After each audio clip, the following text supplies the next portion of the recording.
Today, ladies and gentlemen, we are going to look back at one of the greatest films in the history of cinema, The Godfather. And not only is it probably the best film I've ever reviewed on the channel so far, it's also the longest, clocking in at just under 3 hours. And in my opinion, the runtime contributes heavily to why this movie is so great, because this movie, despite being so long, keeps you entertained the entire way. It takes a hell of a film to consistently keep you entertained for almost 3 hours. Released in 1972, The Godfather centers around the Corleone family headed by Vito Corleone. This movie pretty much opened the floodgates for Italian-American mafia movies, as there were many to come, some good, some bad, some complete classics, and they all have this movie to thank. This movie also cemented the careers of some of the greatest actors of all time, including Marlon Brando, Al Pacino, James Caan, and Robert Duvall. This movie also turned into a trilogy, and believe it or not, The Godfather Part 2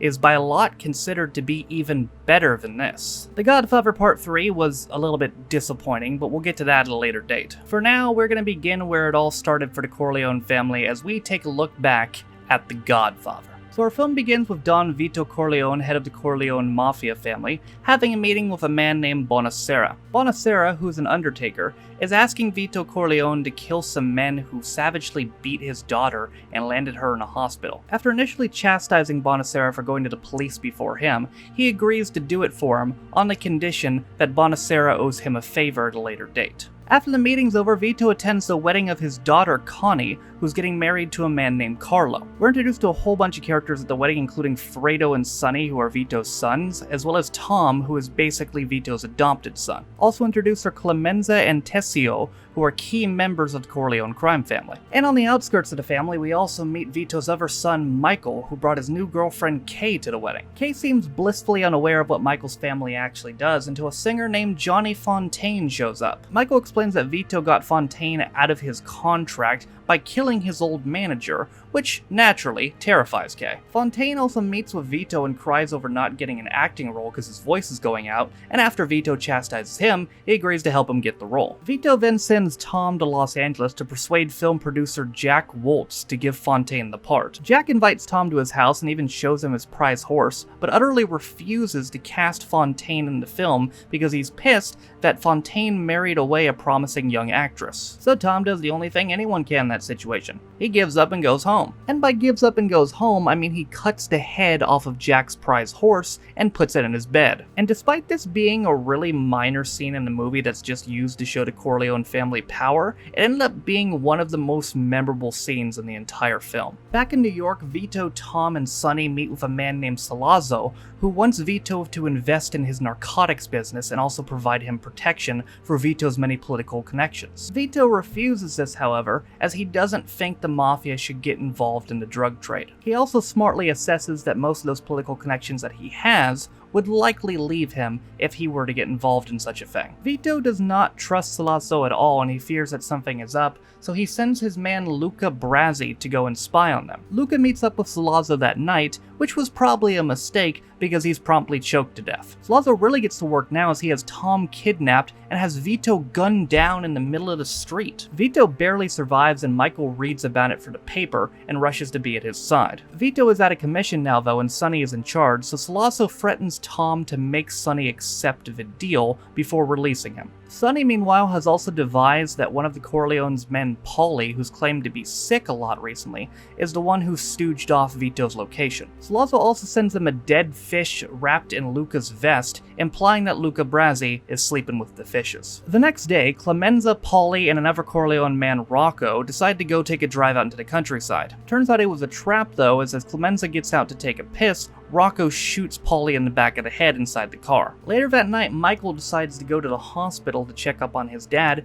but he notices something very suspicious as he can't seem to find anybody around. Michael meets a lone nurse who reveals to him that the cops had everybody cleared out about 10 minutes before he arrived. Michael realizes that Vito is about to be assassinated, so him and the nurse hide him in a back room. Michael also meets up with Enzo the baker who came to check on Vito, and they stand guard outside the hospital as the assassins drive past. The police then show up and try to arrest Michael, and Captain McCluskey, who apparently is in Sollozzo's back pocket, breaks Michael's jaw. In response to this, Sonny has the son of Titalia, another mob boss, killed, as Titalia is also protecting Sollozzo. Sollozzo and McCluskey have asked to meet with Michael, which Michael realizes is his golden opportunity. They're not going to stop until Vito's dead, so he's got to take him out himself. Michael's going to go out to eat with the two, and Clemenza devises a plan that he'll plant a gun in the bathroom behind a toilet in the restaurant. So Sollozzo, Michael, and McCluskey have the meeting at the restaurant, and during a conversation that Sollozzo and Michael have in Italian,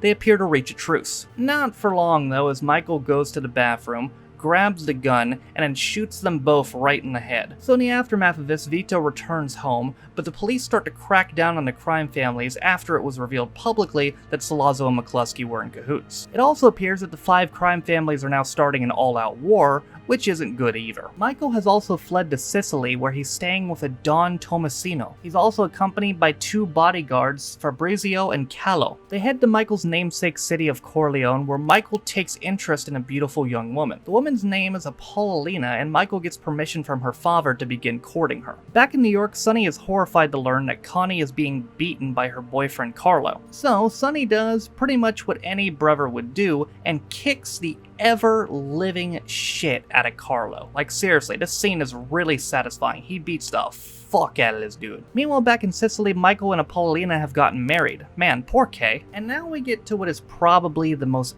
uncomfortable scene in the movie. I gotta warn you, it's super uncomfortable. Connie finds out that Carlo has been cheating, and she starts smashing shit, and then Carlo takes off his belt and starts beating the fuck out of her while she's pregnant.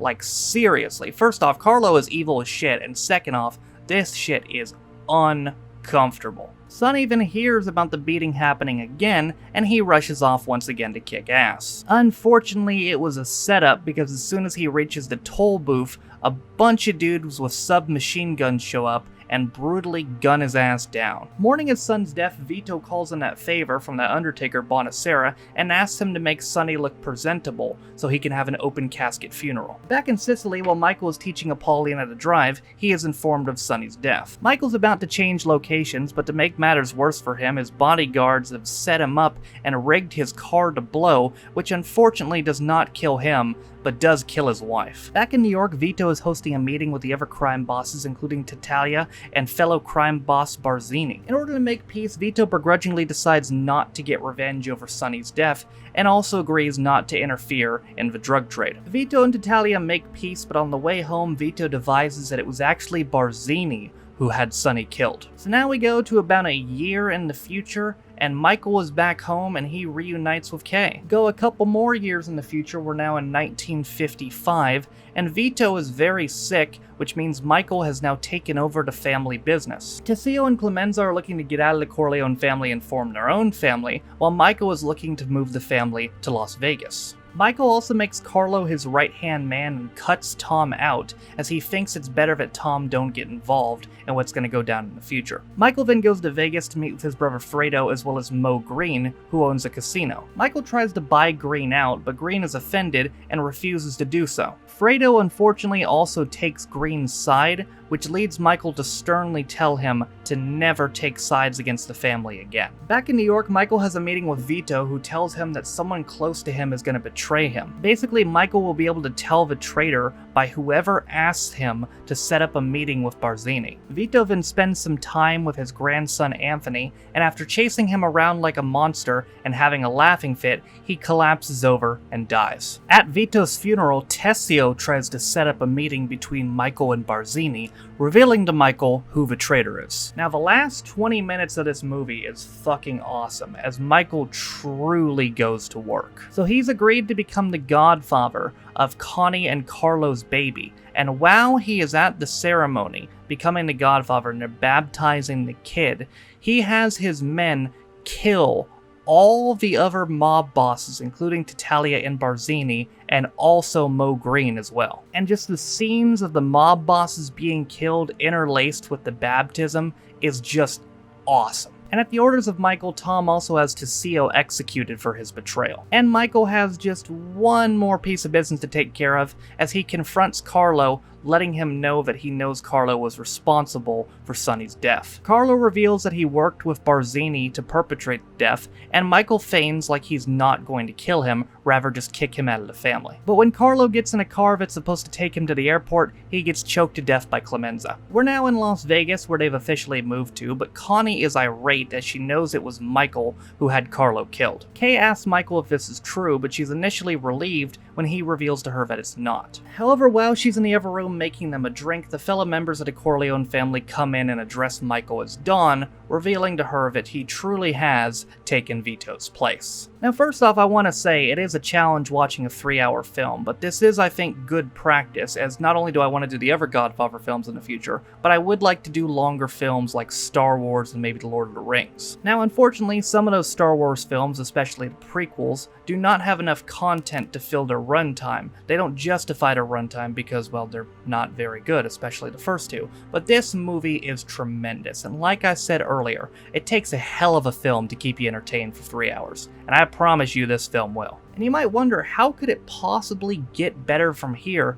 It might just. A lot of people think that The Godfather 2 is even better. Possibly the majority of people think The Godfather 2 is better. We're going to make that decision for ourselves when we take a look back at The Godfather 2 at some point in the future. And next week on the channel, we'll actually be sticking with the year 1972 as we take a look back at the original The Poseidon Adventure. But in conclusion, ladies and gentlemen, this is one of the most important, influential, and just overall best films in the history of cinema. It is a masterclass of acting as well as storytelling, and who knows, it just might be the greatest film of all time. So even though it's long, if you haven't seen it, I would definitely recommend checking out The Godfather, as I promise you it will not be a waste of your time. But that, ladies and gentlemen, is going to do it for me today. I hope you guys enjoyed it. Thank you guys for watching. All my social media links are down in the description down below if you want to check them out. Thank you to all 60 of my patrons for supporting me and all my channels. I appreciate you guys. With all that being said, though, my name is Noah Taft. This has been my look back at The Godfather, Part 1, Part 2 soon to come, and I'll see you guys next time. Bye.